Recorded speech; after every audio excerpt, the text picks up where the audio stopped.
नमस्कार साथियों, स्वागत है आपका मेरे YouTube चैनल पर।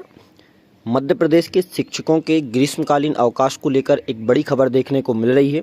आखिर क्या है पूरा मामला, जानेंगे हम इस वीडियो में। वीडियो को शुरू करने से पहले सभी साथियों से निवेदन है, चैनल को सब्सक्राइब कर लें। तो चलिए वीडियो को शुरू करते हैं। हम बात करें यदि मध्य प्रदेश के शिक्षकों के जो ग्रीष्मकालीन अवकाश हैं तो इनमें वृद्धि हो सकती है। यहाँ पर स्कूल शिक्षा मंत्री की नोट शीट पर विभाग का प्रस्ताव तैयार है और 23 जून से स्कूल खुल सकते हैं। प्रदेश के 4 लाख शिक्षकों को राहत, अब 15 जून तक रहेगा ग्रीष्म अवकाश। यहाँ पर ये बात कही गई है। मध्य प्रदेश शिक्षक संघ जो शिक्षकों का संगठन है, इन्होंने मंत्री से मुलाकात की है और हालातों के बारे में बताया है। तो इसमें क्या होता है कि मध्य प्रदेश में 1 जून से स्कूल खुलने जा रहे हैं, तो इसको लेकर चिंतित जो शिक्षक थे उनके लिए राहत भरी खबर है कि अब इनका ग्रीष्म अवकाश 30 की बजाय 15 जून तक बढ़ाया जाएगा। इस संदर्भ में एजुकेशन मिनिस्टर राव उदय प्रताप सिंह ने शिक्षा विभाग को नोट शीट भेजी है। इसमें उल्लेख किया गया है कि जबरदस्त तापमान वृद्धि को लेकर सत्र में वृद्धि की जाए। अब इस विषय पर डिपार्टमेंट में प्रस्ताव तैयार हो रहा है और वहीं अब सरकारी स्कूल 23 जून को खुलने की संभावना है। इस संबंध में बुधवार की देर शाम मध्य प्रदेश शिक्षक संघ द्वारा मंत्री से मुलाकात की गई और संघ ने उन्हें प्रदेश के भौगोलिक हालातों के बारे में बताया। मंत्री को बताया गया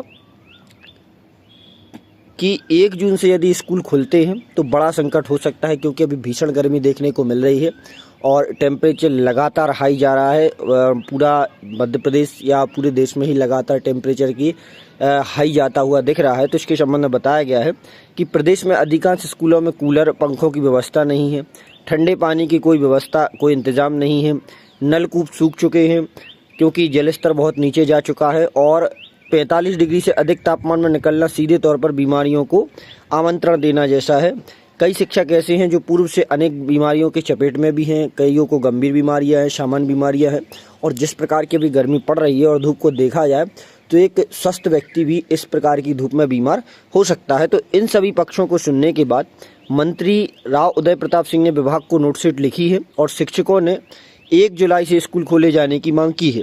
लेकिन शिक्षा मंत्री इस बात से सहमत नहीं है, क्योंकि जून के दूसरे सप्ताह में ही मानसून आने की संभावनाएं बढ़ रही हैं। इसलिए 1 जून की बजाय 15 जून तक सत्र बढ़ाया जा सकता है और जानकारी है कि 1 या 2 दिन में इसके संबंध में आदेश भी जारी हो सकता है। यानी जो अभी गर्मियों को देखकर और स्थितियों को देखकर यहाँ पर ग्रीष्मकालीन अवकाश 15 तक बढ़ाया जा सकते हैं और इसके संबंध में आदेश भी देखने को मिल सकता है।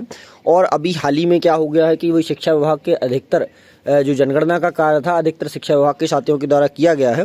तो जनगणना के कारण 80,000 शिक्षकों को नहीं मिला है ग्रीष्मकालीन अवकाश। जनगणना की बात करें या फिर पुनर्परीक्षा हुई थी जो उसमें भी ड्यूटी लगी है, फिर उसके बाद सप्लीमेंट्री परीक्षा वगैरह, तो कई शिक्षक जो है अपने अवकाश से वंचित रह गए। अब यहाँ पर हम बात करें तो भीषण गर्मी के बीच प्रदेश के 80,000 शिक्षक जनगणना के कार्य में लगे हुए हैं और विभाग के अनुसार उन्हें अगले साल जनवरी तक इस काम से जोड़ा जाएगा।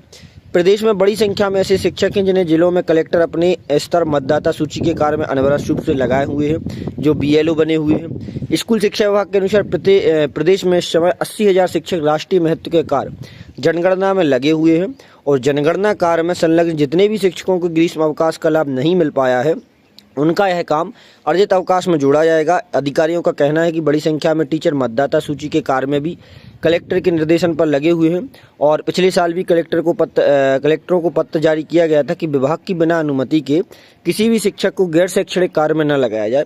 लेकिन जिले में सीधे शिक्षकों के व्हाट्सएप पर आदेश दिया जाता है और उसे मतदाता सूची सहित अन्य गैर शैक्षणिक कार्यों में लगाया जाता है।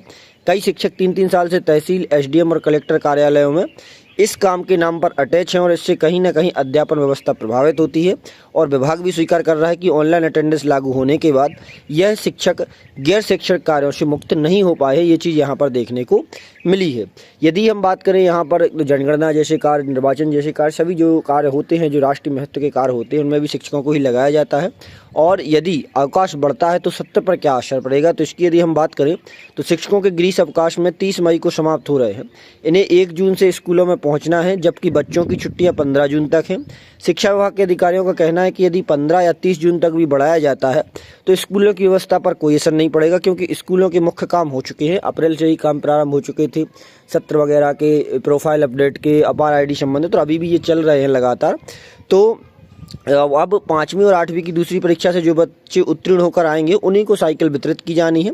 सिर्फ शिक्षकों को कक्षाओं में बच्चों की पढ़ाई करवाना है, इसलिए 1 जुलाई से भी स्कूल खुलते हैं तो यहाँ पर कोई दिक्कत नहीं होगी यदि अवकाश बढ़ाए जाते हैं, क्योंकि भाई आप सभी को पता होगा कि 1 से शिक्षकों को जाना पड़ता था और 15 से वहाँ पर बच्चे आते थे। तो 15 दिन का समय इसलिए रहता था कि शिक्षक नामांकन कर लें बच्चों का, उनकी प्रोफाइल अपडेट, उनके समस्त दस्तावेज तैयार कर लें, साइकिल वितरण और एजुकेशन पोर्टल वगैरह पर ये सारा कार्य करने के लिए उनके समय रहता था। लेकिन अब ये कार्य इस बार से तो अप्रैल से ही प्रारंभ हो गया था और अप्रैल में ही पूर्ण हो चुका है। अब केवल 5वीं 8वीं की जो द्वितीय परीक्षाएं हैं, जो 9वीं 10वीं वगैरह, इनकी जो द्वितीय परीक्षा देकर आए हैं केवल उनका ही काम बचेगा, बाकी कार्य पूर्ण हो चुका है तो ज़्यादा समय नहीं लगेगा। तो आशा है आपको जानकारी पसंद आई होगी, वीडियो अच्छी लगी होगी। वीडियो अच्छी लगी हो तो लाइक करें, चैनल को सब्सक्राइब करें और सभी साथियों के साथ शेयर करें। धन्यवाद।